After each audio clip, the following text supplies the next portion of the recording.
J'espère que tout le monde ça va bien. Je suis content d'être ici ce matin pour partager la parole avec vous. Malheureusement, ma femme et mes enfants ne peuvent pas venir. On a 3 enfants, de 3 ans et moins, puis donc c'est très compliqué de voyager. Mais ils regardent online, en ligne avec nous, donc à travers le cyberespace. Donc ils sont là ce matin. Comme vous savez, je reste à Hamilton, en Ontario, où je suis en train de faire un doctorat à l'université McMaster sur le sujet de le judaïsme dans le second temple d'Israël. Et c'est toujours une joie pour moi de venir ici à Berthariel, où est mon père, et je suis content de vous rencontrer avec vous ce matin pour parler de la parole de Dieu. Ce matin, je veux parler de la première partie d'un des textes qu'on dit que c'est un des plus puissants textes de messianie, de prophétie messianique qu'on connaît, et on se demande toujours si ce passage parle de Jésus ou de l'âge eschatologique à venir. Et c'est un texte très populaire parce que c'est une importante image que nous avons ici théologique de la personne qui va payer pour les péchés de tout le monde. C'est à peu près un des seuls endroits qu'on voit aussi clairement cette idée dans la Bible. Et si vous avez déjà demandé à des gens, soit des Juifs ou des gentils, de lire Ésaïe 53 et de leur demander de qui ce texte parle, la plupart des gens vont dire que ça parle de Jésus. Et c'est sûr que toute la Bible parle de lui et pointe vers lui. Mais comme c'est un texte très populaire, c'est un texte aussi qui est très débattu, surtout par les gens qui représentent le judaïsme de base, si on veut, qui viennent poser des questions et qui veulent renverser ce que ce texte-là dit en réalité. Parce que souvent on dit que ce texte parle que ça représenterait Israël pour eux, et pour nous on voit que c'est vraiment un texte qui parle de Jésus. Et quand on ouvre le texte de Ésaïe 53, on arrive face avec une des principales raisons pourquoi que la majorité de la communauté juive ne l'a pas accepté. Quand on regarde ça maintenant, nous, on dit que c'est une prophétie qui parle du temps du Messie. Mais mettez-vous dans les sandales, si on veut, de ces gens-là à ce moment-là. Eux ne voyaient pas ça de la même façon. Et il y a des textes où on parle de l'acceptation de la nation d'Israël de leur Messie. Et il y a un autre texte dans Zacharie où est-ce qu'il dit que un jour ils verront les mains et les pieds qu'ils ont percés, ils verront celui-là revenir. Et alors, on va voir que dans cette image, c'est une image de rejet. Et pourquoi ils l'ont rejeté? Une des principales raisons, c'est qu'ils avaient une fausse attente. Ils s'attendaient à autre chose et ils n'avaient pas devant eux le Messie qu'ils croyaient qu'il arriverait. Et s'ils n'ont pas compris exactement qui était le Messie, c'est parce que ils n'étaient pas fondés profondément dans la parole de Dieu et plutôt sur leurs attentes, sur une théologie qui s'était inventée et non pas vraiment dans la parole de Dieu. On va voir ça un petit peu plus loin. Donc, vous savez, quand on a des fausses attentes, ça peut nous causer beaucoup de problèmes. Par exemple, dans un mariage où la personne s'attend de l'autre d'une certaine des attentes et que la personne ne peut pas rencontrer étant pécheur. Donc, on voit que ça arrive dans nos vies, soit avec nos amis, dans notre carrière, dans notre santé, à nos enfants. On projette souvent nos volontés, nos attentes sur Dieu, et quand Dieu répond pas, on dit, il nous abandonne. Mais c'est pas le cas du tout, c'est nos idées qui sont fausses. J'ai connu quelqu'un à Chicago que moi et ma femme on connaît bien et qui a quitté la foi. il avait vraiment un goût de se marier, il avait vraiment une envie de se marier, ce monsieur-là, et un jour, il s'est marié, et puis il n'était pas capable d'avoir d'enfant, alors il a quitté la foi en disant que c'était la faute à Dieu s'il n'y avait pas d'enfant. Donc on voit que quand on a nos attentes trop hautes et différentes de ce que Dieu nous demande d'obéir, on peut se retrouver dans des graves problèmes parce que c'est Dieu qui est souverain et non pas nous. On va regarder aussi dans le texte d'Ésaïe 53 pour voir comment les gens voyaient leur futur Messie, à quoi ils s'attendaient et qu'est-ce qui est arrivé exactement qui ont fait ça. Premièrement, on va demander la question « Pourquoi a-t-il été rejeté? » Et ensuite, on va voir ce qu'il a accompli en réalité. Et en troisième, comment nous pouvons avoir des attentes qui sont en accord avec la parole de Dieu. Comment demeurer ferme dans ce monde alors que ce monde va de plus en plus mal comme nous voyons et en quoi mettons-nous nos attentes.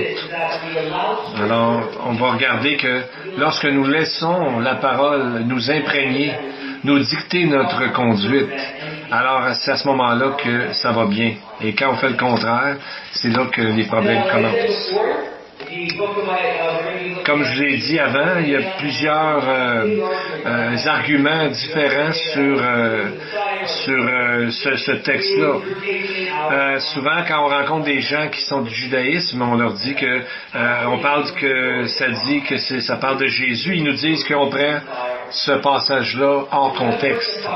Donc, on va regarder ce texte-là parce que dans Ésaïe, c'est un livre compliqué parce que ça couvre en prophétie à peu près un éventail de 250 ans dans le passé et dans le présent et même dans le futur. Donc, on voit qu'il y a différentes choses dans Ésaïe sur la géographie, sur les pays, sur le culte, etc. Donc, c'est pas qu'un livre qui est chronologiquement suivi comme ça, mais on voit que c'est comme si on lisait, nous, l'histoire de l'Amérique du Nord dans 250 ans de temps dans un seul livre. Alors, on ne peut pas garder une chronologie exactement comme telle.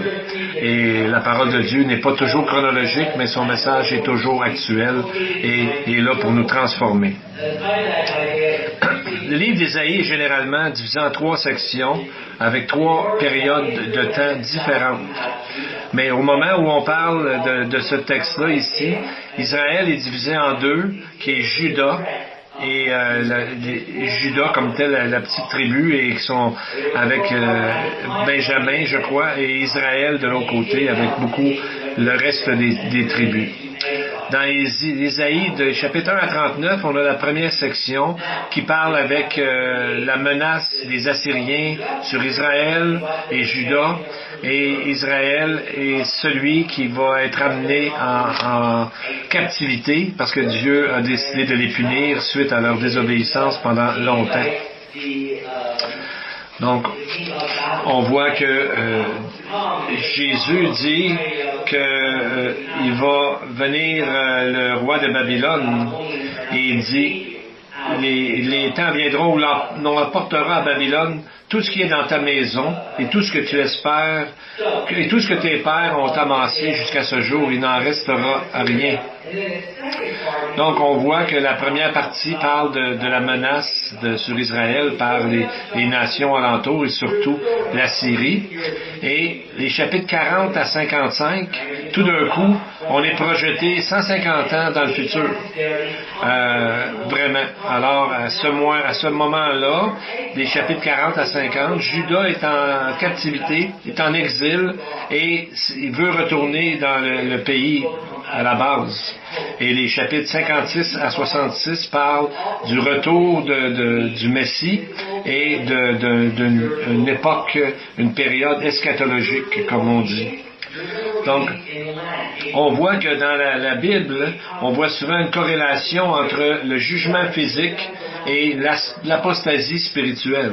Dans Deutéronome, il y a toujours une promesse qui dit, si tu obéis, tu demeureras dans le pays, mais sinon, tu connaîtras l'exil et la captivité. Donc, on voit que c'était important pour Dieu, l'obéissance, et il a déclaré d'avance ce qui leur arriverait s'ils désobéissaient. Donc, je ne sais pas si vous avez déjà entendu parler des chants du serviteur, c'est les chapitres 40 à 53 qu'on appelle les chants du serviteur. Il y a à peu près 4 sections dans ces chapitres qui parlent du serviteur.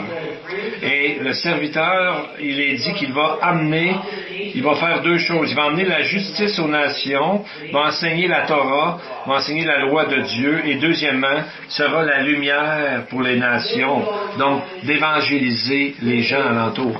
Donc la question de multimillions de dollars est: qui est le serviteur?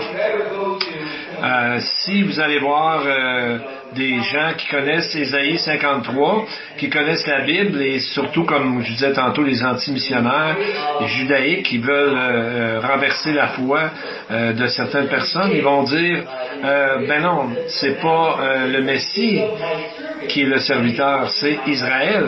Pourquoi? Parce qu'il y a beaucoup de textes dans la parole qui réfèrent à Israël comme un serviteur. Ésaïe 44, 1. Écoute maintenant Jacob, mon serviteur, ô Israël, que j'ai choisi. Et c'est le problème fondamental d'Israël, et on voit qui est bien souligné dans tout le livre d'Ésaïe. Parce que le serviteur, sa tâche est d'être la lumière des nations, pour ouvrir les yeux des aveugles, pour faire sortir de prison les captifs. Donc c'est là le problème fondamental, parce que dans la même section où ils sont supposés être la lumière des nations, Ésaïe 42, 19 dit, « Sourds, écoutez, aveugles, regardez et voyez. Qui est aveugle sinon mon serviteur, et sourd comme mon messager que j'envoie? » Donc, on voit que Israël ne pouvait pas faire sa mission parce qu'elle était aveugle. Comment être la lumière des nations lorsque la nation d'Israël elle-même est aveugle? Et c'est là où on arrive à Ésaïe 49, verset 5. « Maintenant l'Éternel parle, lui qui m'a formé dès ma naissance pour être son serviteur, pour ramener à lui Jacob et Israël encore dispersés. Je t'établis pour être la lumière des nations, pour porter mon salut jusqu'aux extrémités de la terre. » Donc on voit que ce texte-là dit que le serviteur va prendre Jacob et le ramener à lui avec Israël. Donc, d'accomplir le rôle d'Israël en étant la lumière des nations. Donc, on voit ici que c'est un individu, une personne qui va prendre la représentation de la nation d'Israël. Donc, on voit que ça prend un Messie, ça prend une personne pour prendre le prix pour la nation même.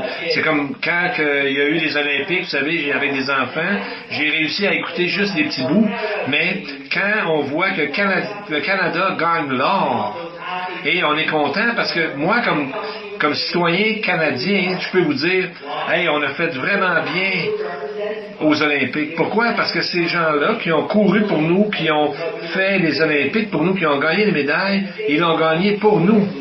Donc, on s'approprie ces victoires-là en tant que nation, alors que c'est des personnes individuelles qui ont gagné ces choses-là. Donc, ces athlètes représentaient notre nation. De la même façon, le serviteur représentait la nation d'Israël.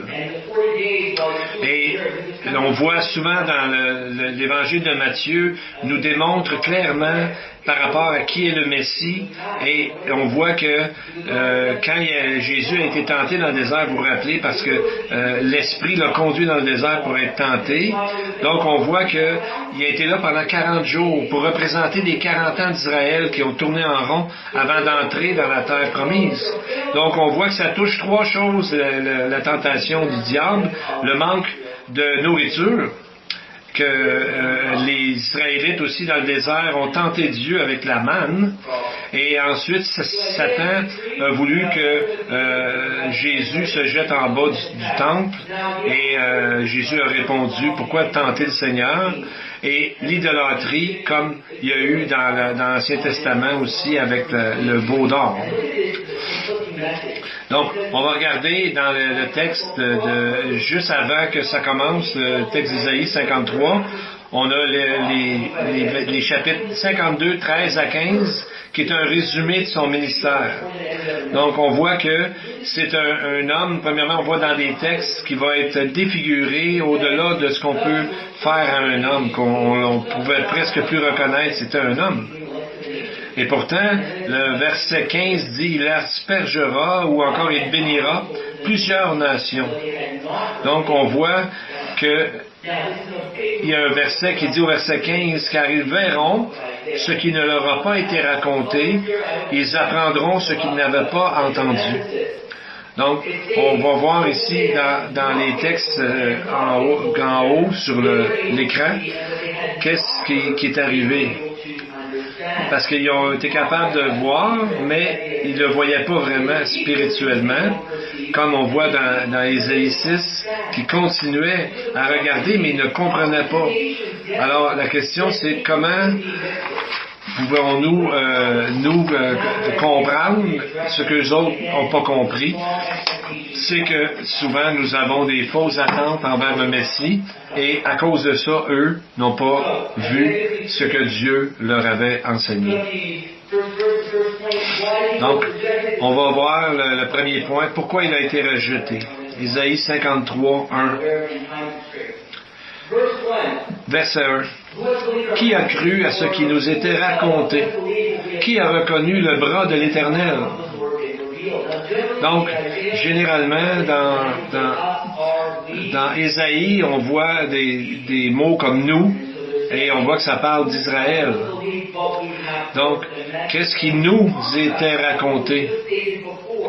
Donc, c'est quelque chose qu'il venait juste de parler avant.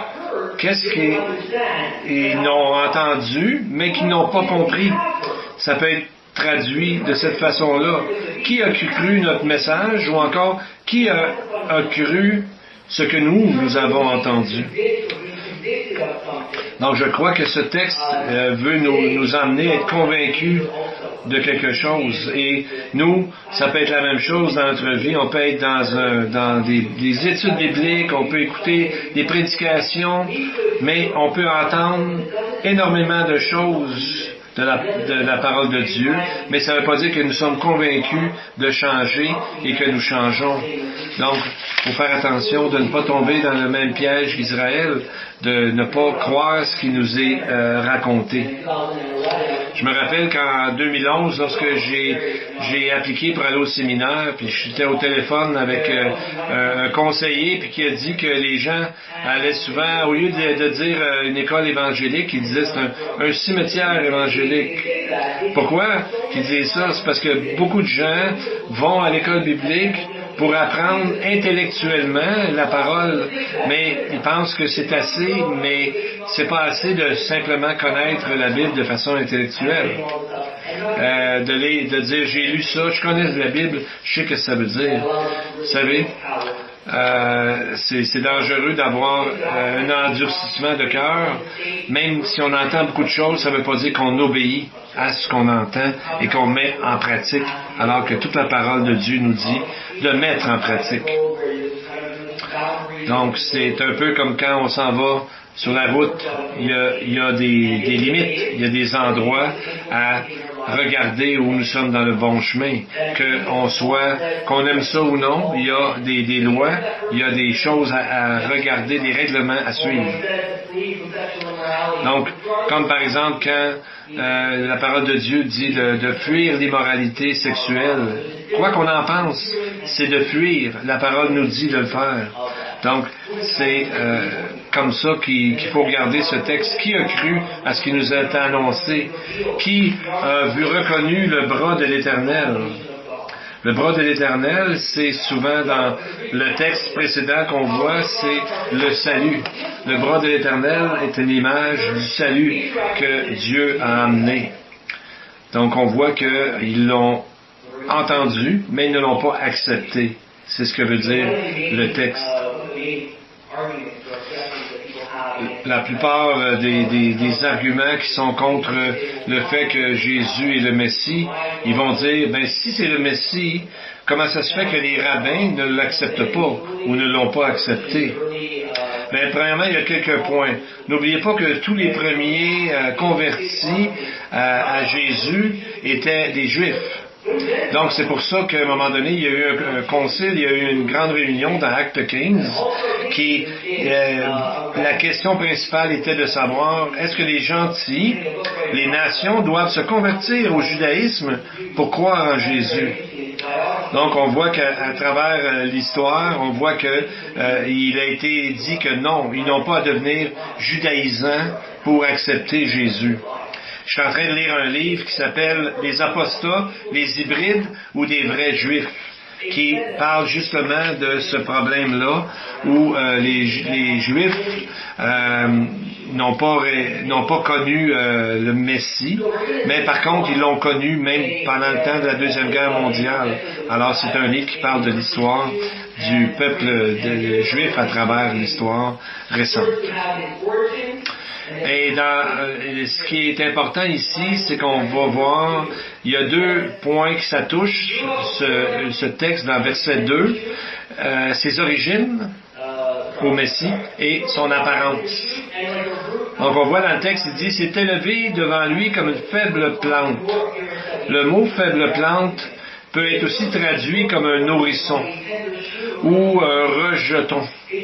Donc on voit que ça veut dire, dans le fond, que son entourage, d'où il est né, n'avait rien de spécial, n'avait rien de royal, quelque chose de très ordinaire, quelque chose de petit, qui n'est pas nécessaire, qui n'est pas à regarder comme étant glorieux.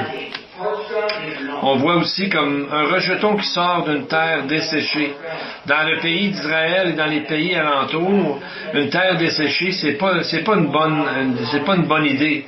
On a besoin d'eau, la terre a besoin d'eau. Donc, on voit que quand on regarde d'autres textes, on voit que le Messie est un chêne, un arbre très gros, ou dans la prophétie de Daniel, c'est une roche qui détruit toute la statue et les autres nations. Donc, on voit que ça fait comme un contraste avec le fait que c'est un petit rejeton, une petite plante qui sort de terre. Donc, on voit que les gens s'attendaient dans leur attente à autre chose que ce qu'ils voyaient quand ils voyaient Jésus. Et on voit que les gens écoutent Jésus, on voit dans Matthieu 13, les gens écoutent Jésus, sont surpris, sont contents de ce qu'ils entendent. Tout à coup, ils se disent, mais est-ce que c'est pas le fils du charpentier? Comment se fait qu'il parle comme ça aussi bien? Donc on voit que ça les a empêchés d'aller plus loin en voyant l'origine modeste de Jésus. Je me rappelle quand j'étais jeune, ma mère me demandait à ma sœur et moi, quand on était à l'école, si Jésus venait te voir et te disait « Suis-moi », est-ce que tu irais? Quand j'étais jeune au primaire, c'était pas nécessairement ça que je voulais faire parce que mes parents m'avaient appris de ne pas suivre les inconnus. Mais la raison pourquoi qu'on ne voudrait pas le suivre, c'est parce que pour nous, il n'était pas attirant ou encore il nous impressionnait pas et même on pourrait être contre le fait qu'il nous invite. Donc, on voit que c'est une attitude de cœur face à l'invitation. Donc, on voit que dans ce temps-là, les gens s'attendaient à un stratège militaire, à quelqu'un qui était le fils de David, le roi, qui briserait l'emprise romaine sur la nation, etc. Donc, il avait interprété la parole de Dieu seulement du côté où ça les débarrasserait de l'Empire romain. Et on voit que c'est pas ça qui est arrivé dans la parole de Dieu. On voit que Jésus a pas pris des gens super intéressants, tout ça. Il parlait avec des prostituées, avec des voleurs. Il y avait même ses disciples étaient des gens très ordinaires. Quand on regarde, il n'était pas né d'une famille royale, de Hérode. Il n'était pas né même à Bethléem. Il était né à Nazareth, qu'on disait que c'est une ville pleine de crimes, une petite ville vraiment pas importante et même négative. Donc, on voit même dans sa généalogie à Jésus, il y avait Rahab, qui était une prostituée, il y avait Bathsheba, qui était le problème de David, il y avait Ruth, qui était même pas juive. Donc, on voit que tout ça est quand même dans sa famille. Et les gens savaient ça et n'ont pas aimé le fait que le Messie vienne d'origine aussi modeste et même problématique pour eux. Donc, on va regarder maintenant son apparence. Et c'est la même chose pour les apparences, non seulement les origines, mais si on a une fausse idée de ces apparences, on va avoir un problème à comprendre ce que la parole nous dit. Le texte dit qu'il n'y avait ni beauté ni éclat pour attirer nos regards, et son aspect n'avait rien pour nous plaire. Donc, on voit que, contrairement, par exemple, au roi Saül, qui nous est décrit dans 1 Samuel 9.2, qu'il était jeune et beau, plus beau qu'aucun des enfants d'Israël, et les dépassant tous d'une tête. Même David, on nous dit qu'il avait des beaux yeux et une belle figure. Mais on voit qu'avec le Messie, c'est complètement différent. C'est quelqu'un de très ordinaire. Donc, c'est comme si en hébreu, on voit que dans chaque déclaration, ça nous dit, il n'était pas comme ça, il n'était pas comme ça, il n'était pas comme ça. Donc, le but de nous montrer est qu'il n'était rien de la royauté ou quelque chose qu'on s'attendait. Donc, il nous dit qu'il n'avait ni beauté, ni éclat. Donc, on voit qu'il y a toutes sortes de gens qui ont dit qu'il avait découvert un crâne et qu'avec ce crâne-là, on pouvait faire une image de Jésus. Et en général, il le rend très attrayant, très attirant. Et on voit que ça veut rien dire parce que la parole de Dieu nous dit qu'il était très ordinaire. Et c'était une leçon de la part de Dieu que Dieu voulait amener. Donc, on voit en avant, c'est pas nécessairement ça à quoi il ressemble, mais il était probablement plus près de ça que ce que les gens ont mis comme trop beau comme représentation de lui. Donc, on voit, dans le texte, il nous dit que son aspect n'avait rien de majestueux. Il n'y avait rien qui nous faisait dire « Wow, ça, c'est un roi », voyez-vous. Il n'y avait rien de ça, de la majesté de Dieu ou de la splendeur de Jérusalem. Il n'y avait rien pour attirer les regards de cette façon-là. Et aucune apparence qui fait qu'on voudrait absolument l'avoir à tout prix, voyez-vous. Ça vient conclure le point qu'il était un Messie comme Dieu le voulait, le côté, il y a un Messie humble. Et c'est ce que, vous savez, c'est ce que les psaumes nous disent. Ésaïe 53, psaume 16, psaume 22 nous parlent d'un Messie qui va souffrir. Pardon. Donc, on peut dire que Dieu m'aime et tout ça, mais quand on a des passages où Dieu me purifie, me sanctifie, m'aide dans la détresse ou dans les temps difficiles, on dirait qu'on n'en veut pas de ça. On veut juste le beau côté, on veut juste avoir des attentes où Dieu va tout faire de bien pour nous, qu'il nous arrivera jamais rien, mais c'est loin de la réalité. Parce qu'on voit que qu'ils l'ont rejeté à cause de ses origines très ordinaires et comme personne, il n'y avait rien d'impressionnant pour lui. Et voyez-vous, qu'est-ce que il nous est dit de cet homme qui est allé sur la croix?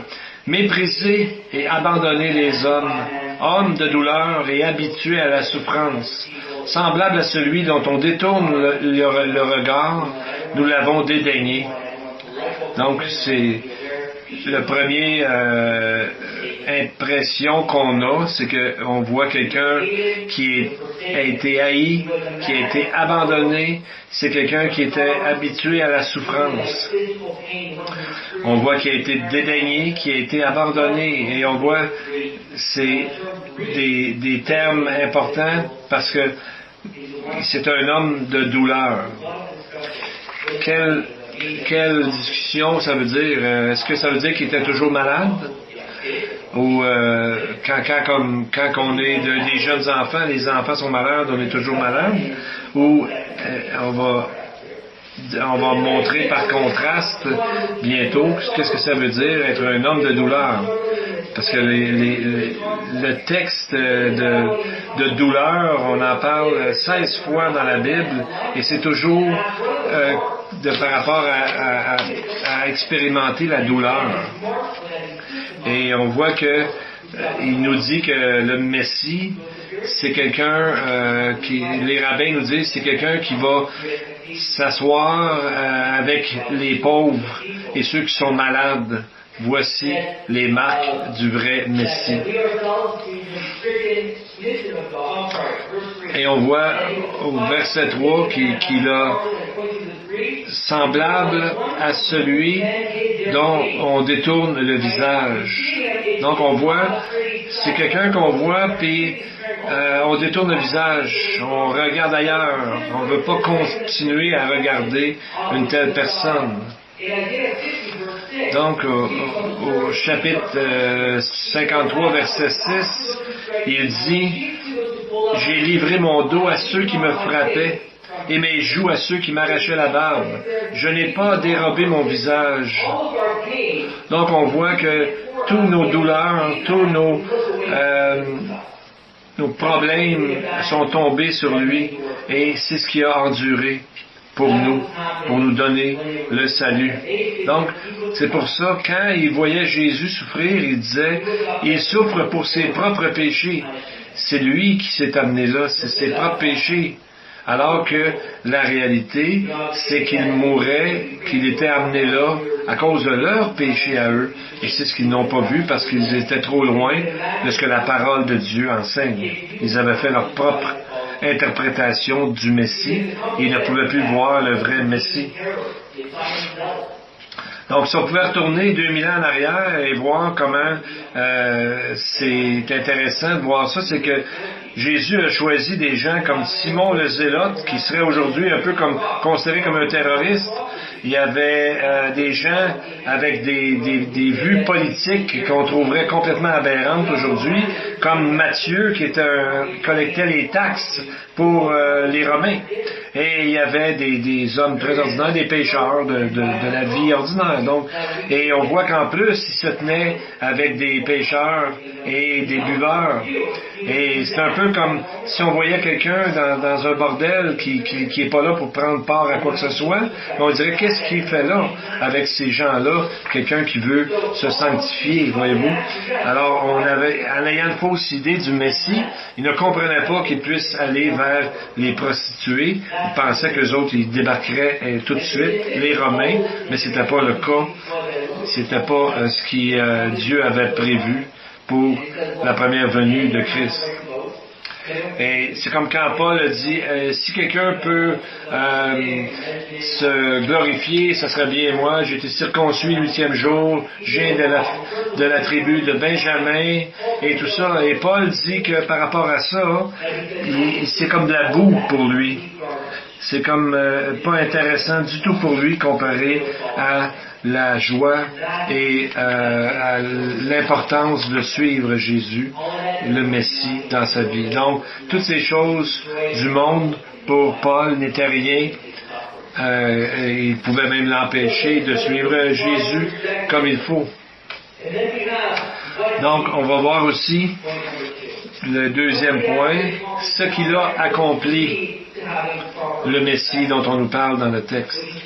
Versets 2 et 3, on voit que nos fausses attentes peuvent grandement nous tromper. C'est ce qu'on voit parce que les autres croyaient qu'il était traité ainsi à cause de ses péchés, alors que c'était à cause de leurs péchés à eux. Donc on voit ce que Dieu a fait au verset 4. Il dit que ça veut dire sûrement, ce sont nos péchés qu'il a portés.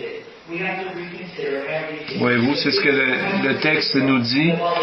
Ce sont nos péchés qu'il a portés sur la croix, donc c'était pas pour ses péchés à lui, mais pour les nôtres.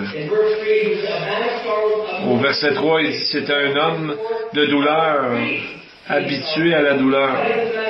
Donc on voit que il portait nos iniquités et non pas les siennes. Donc c'est un mot important. La plupart du temps, ça veut dire justement une vraie douleur physique. Et c'est pour ça qu'il y en a qui disent que si nous ne sommes pas guéris physiquement, c'est parce qu'on ne fait pas partie vraiment des chrétiens. Mais c'est pas le cas. Premièrement, si on regarde la guérison physique est un point important dans la Bible. Jésus guérissait tout le monde. Il guérissait tout le monde. Pas parce qu'il était sauvé, et pas tout le monde qui était sauvé après, mais il guérissait physiquement beaucoup de gens. Ça fait partie de la Bible, fait partie aussi de la volonté de Dieu. Les apôtres ont fait beaucoup de miracles, ont guéri beaucoup de gens, et dans Corinthiens, on nous parle qu'il y a des gens qui ont le don de guérison.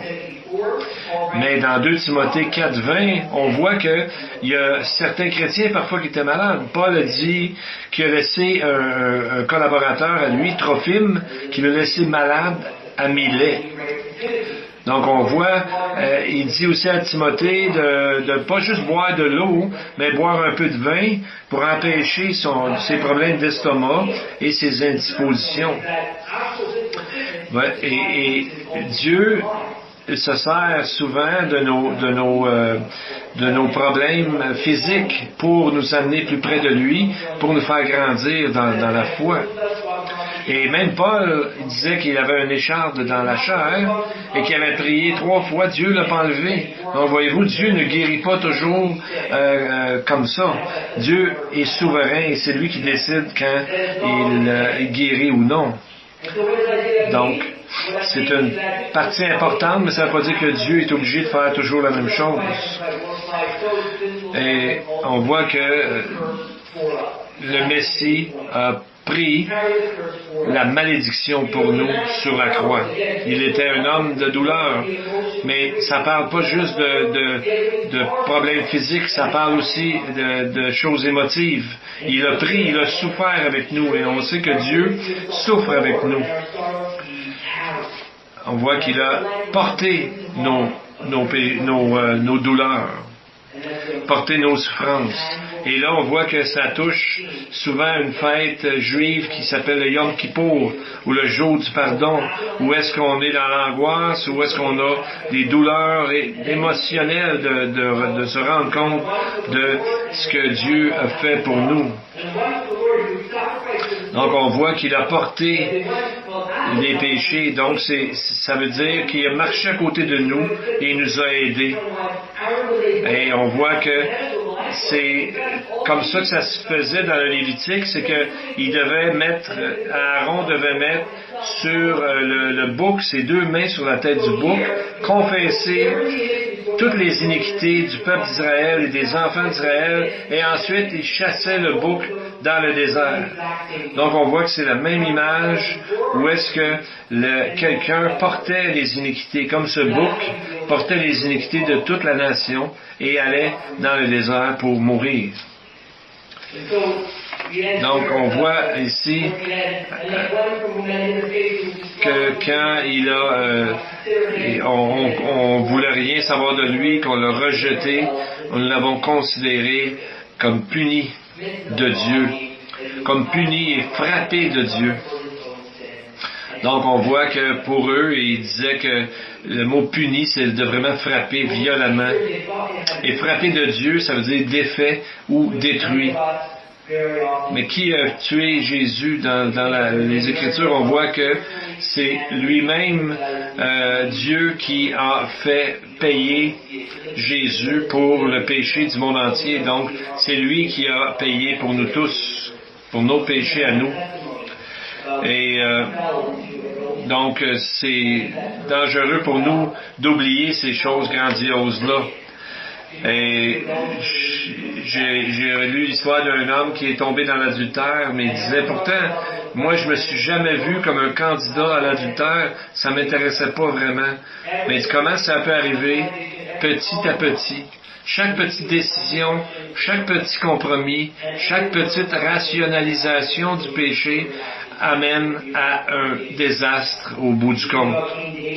Et pensez au roi David, au moment où c'est marqué dans la parole, l'année suivante, au temps où les rois se mettaient en campagne, David envoya Joab avec ses serviteurs, il est resté à Jérusalem seul, et on voit qu'il est arrivé avec un adultère avec Bathsheba, et ensuite il en est venu à tuer même son mari. Et tout ça a commencé parce qu'au lieu de faire ce qu'il avait à faire, être à sa place dans ce qu'il avait à faire pour servir Dieu, bien il est resté seul. Et il est resté seul à sa place en envoyant tout Israël et ses serviteurs, donc son armée dans le fond, aller à la guerre, comme lui il aurait dû faire. Il est resté à sa place, je veux dire, dans son palais. Et quand tu fais rien, et quand tu deviens un peu élastique avec ta moralité, tu laisses aller les choses, on tombe à ce moment-là. Et David, ça on voit que ça avait déjà commencé dans sa vie, et lorsqu'il a été comme ça à rien faire, c'est là que on voit qu'il a tombé et qu'il a regretté toute sa vie. Donc, en résumé, on a le passage que Israël était supposé être la lumière des nations et d'amener le salut aux nations, d'amener toute la loi et tout ça, mais on voit que parce qu'ils étaient ils avaient commencé des compromis et à interpréter avec leurs fausses attentes, ils étaient à côté de la réalité que Dieu voulait leur enseigner. Donc on voit que c'est important de rester dans la parole, et je vais utiliser l'image de Jean-Baptiste. Jean-Baptiste était le messager qui est arrivé juste avant le Messie. Il a même baptisé le Messie, il a baptisé Jésus, il a démontré de l'humilité en disant à les gens qui le suivaient, lui, de suivre Jésus. Et pourtant, pendant qu'il amenait les gens hors de captivité, lui, dans sa vie, a été mis en captivité. Il a été mis en prison. Donc, on voit que c'était un géant spirituel, mais lui-même a été arrêté en prison, et lui-même se demandait des questions par rapport au Messie. C'est pour ça qu'il a demandé à Jésus. Il a fait demander par ses amis qui le suivaient. Ils ont dit d'aller demander à Jésus, es-tu celui qui doit venir, ou devons-nous en attendre un autre? Et Jésus, sa réponse a été, allez rapporter à Jean ce que vous avez vu et entendu. Et on voit que ce qu'il avait vu et entendu, c'est que les aveugles voyaient, les sourds pouvaient parler, et les gens étaient guéris de leur maladie. Donc, de la même façon, nous devons pas regarder aux émotions, à ce qu'on croit, aux interprétations, mais se garder les yeux dans la parole de Dieu, de s'imprégner de la parole de Dieu. C'est là que Dieu nous parle. Prions.